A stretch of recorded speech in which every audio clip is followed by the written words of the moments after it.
ফরজ সালাতের পর পঠিতব্য দোয়াসমূহ। পর্ব ২। ৩ নম্বর দোয়া, শান্তি লাভের দোয়া বা জিকির। আল্লাহুম্মা আনতাস সালামু ওয়া মিনকাস সালামু তাবারাকতা ইয়া যাল জালালি ওয়াল ইকরাম। অর্থ, হে আমার প্রতিপালক, আপনি শান্তি বিধায়ক, আপনার পক্ষ থেকেই শান্তি।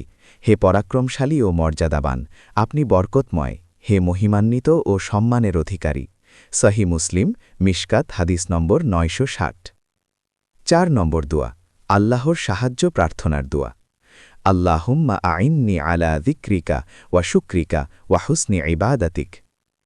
অর্থ, হে আল্লাহ, আপনি আমাকে আপনার জিকির, শুকরিয়া আদায় এবং উত্তমভাবে আপনার ইবাদত করতে সাহায্য করুন। মুসনাদে আহমদ, সুনানে আবু দাউদ, সুনানে নাসাই এবং মিশকাতের ৯৪৯ নম্বর হাদিস। ৫ নম্বর দোয়া, আল্লাহর বরত্ব ও প্রশংসার দোয়া।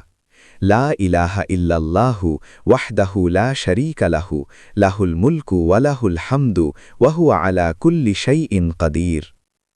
অর্থ, আল্লাহ ব্যতীত কোনো সত্য মাবুদ নেই, তিনি একক, তার কোনো শরিক নেই।